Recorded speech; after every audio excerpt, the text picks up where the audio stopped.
오늘 본문에 눈에 띄는 두 단어가 있습니다. 한 단어는 1절에 등장하는 어리석은 자가 있고요. 또 다른 단어는 오늘 본문 6절 끝에 등장하는 야곱이 즐거워하며 이스라엘이 기뻐하리로다. 기쁨, 즐거움이라는 단어가 눈에 띄고 있습니다. 이 두 단어를 중심으로 어리석음을 벗고 하나님으로 기뻐합시다 라는 제목으로 하나님의 말씀을 상고하겠습니다. 어리석음을 벗고 하나님으로 기뻐합시다. 이 제목을 다루기 전에 이 53편의 배경이나 표제들을 보면 사실 특별한 것이 없습니다. 표제가 다윗의 맞설 인도자를 따라 마할렛에 맞춘 노래 이렇게 간단하게 되어 있고요. 그 안에 담겨진 내용이 52편이나 54편에 등장하는 것처럼 어떤 배경이 구체적으로 등장하지도 않습니다. 그래서 이 말씀을 어떻게 전할까 막 생각을 하다가 이게 사실은 시편 14편 말씀과 내내 유사하니까 신학적으로 시편 14편과 53편의 유사성 또는 차이 신학적인 이런 이야기들을 우리가 이 시간에 나눌 수가 없으니까 이 말씀을 어떻게 같이 성도들과 나눌까 생각을 하다가 한 사건을 생각을 했습니다. 한 사건, 한 인물인데요. 인물들인데 제가 생각한 유추한 성경은 사무엘상 25장입니다. 사무엘상 25장에 어떤 사건이 등장하냐면 나발과 그의 아내인 아비가일의 이야기입니다. 나발을 생각해 봤던 이유는 나발이라는 이름이 오늘 본문의 1절에 등장하는 어리석은 자라는 이름을 갖고 있고요. 아비가일을 생각해 봤던 이유는 아비가일이라는 이름의 뜻이 아비가일이 나의 아버지는 그렇죠? 가일 이 말은 기뻐하신다, 즐거워한다 이런 의미를 갖고 있습니다.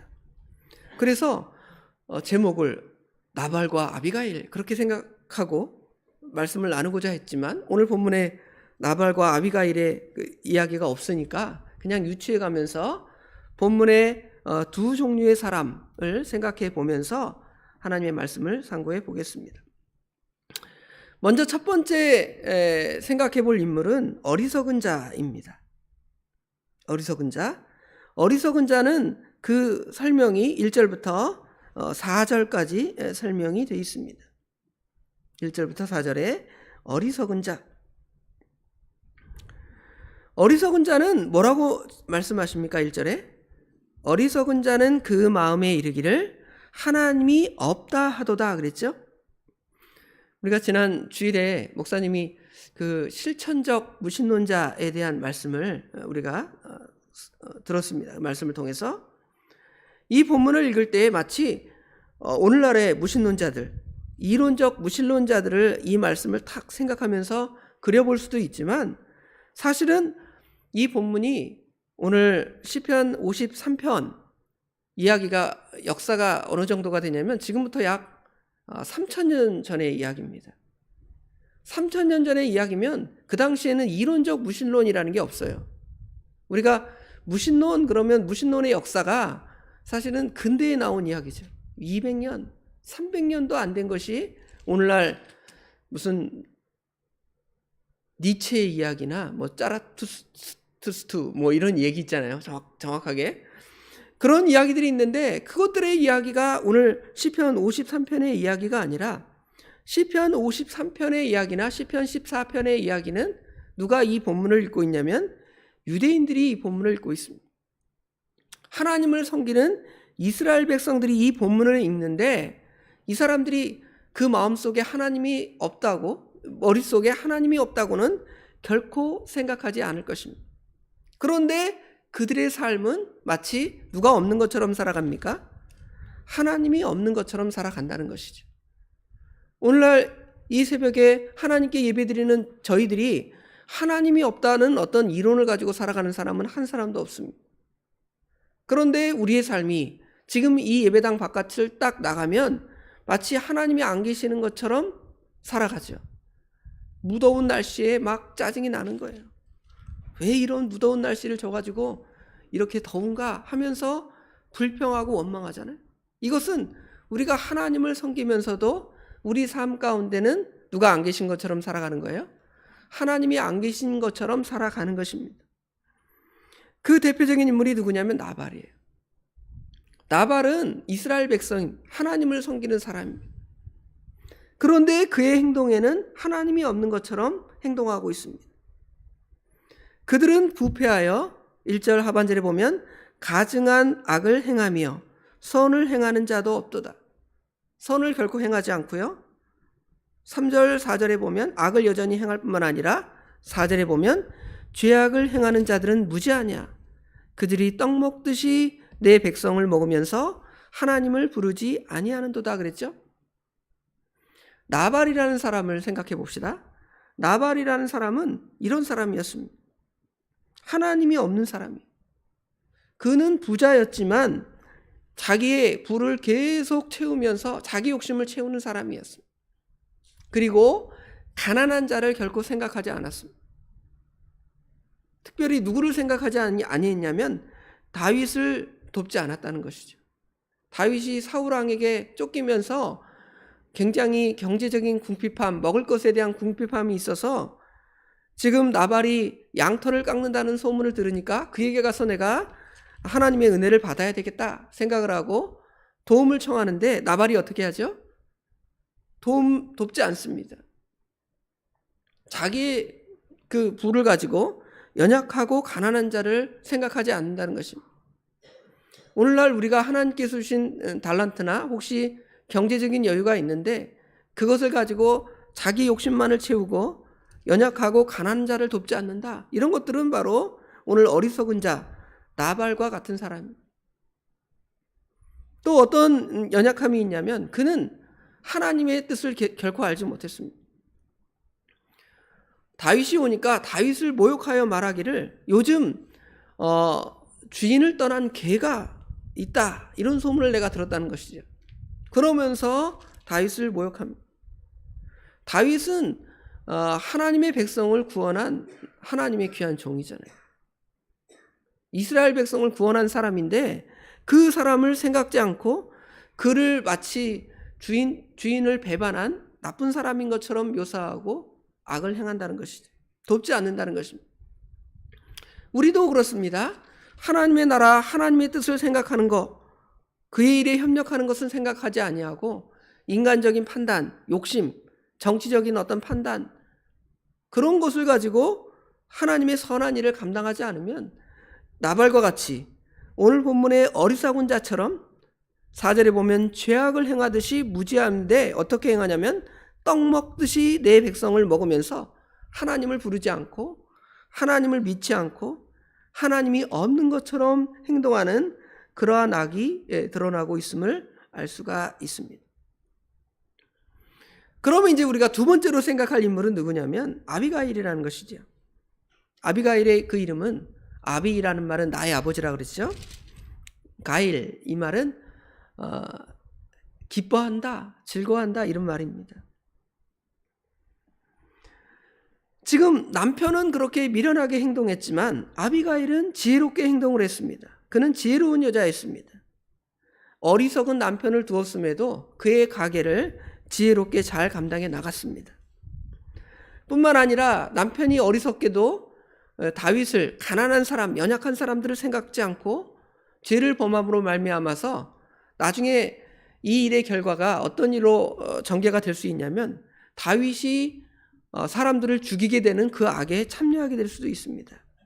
그런데 아비가일은 그 이름에 걸맞게 어떻게 행동하죠? 다윗에게 쫓아갑니다. 먹을 것을 많이 준비해서 쫓아가서 다윗에게 뭐라고 말하냐면 우리 남편이 참 이름처럼 어리석지 않습니까? 그러면서 다윗에게 뭐라고 말하냐면 내 주라고 말씀해요. 내 주.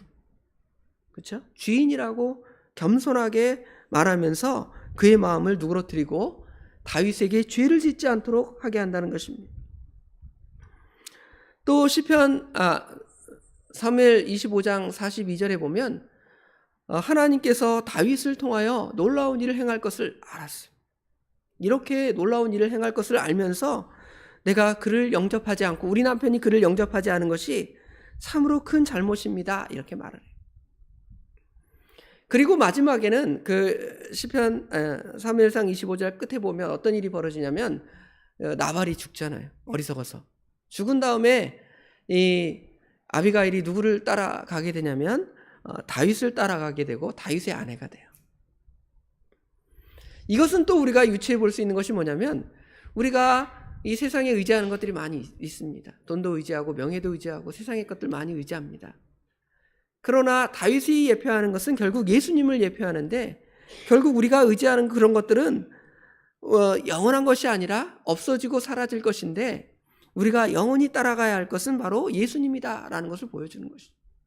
예수님을 따라가고 예수님을 믿고 예수님을 섬기는 것이 바로 어리석음을 벗는 거예요.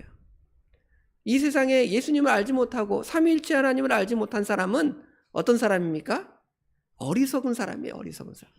영원히 멸망당할 사람입니다. 그러나 그녀는 남편의 어리석음을 벗어나서 다윗의 하나님의 사랑을 받는 자의 하나님의 은혜를 받는 자의 길을 따라가서 결국은 예수를 믿고 예수님을 따라가는 것, 그것만이 우리가 참으로 지혜 있고 참으로 슬기 있는 것이다 그걸 알아요.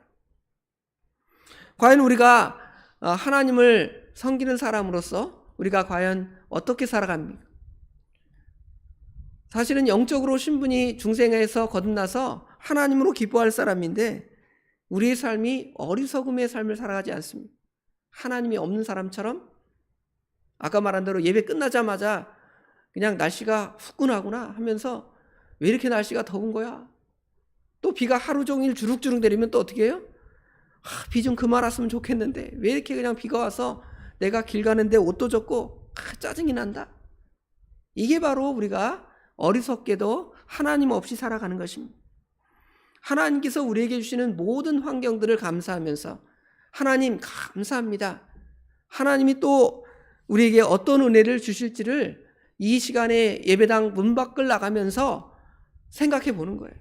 그리고 순간순간마다 당하는 일마다 하나님의 은혜가 무엇인지를 생각해 보는 것입니다. 그러면 우리는 오늘 본문에 악한 자가 당하는 그 종말, 악한 자는 어떤 종말을 당하게 되냐면 5절에 보면 그들이 두려움 없는 곳에서 크게 두려워하였으니 너를 대항하여 진친 그들의 뼈를 하나님이 흩으심이라.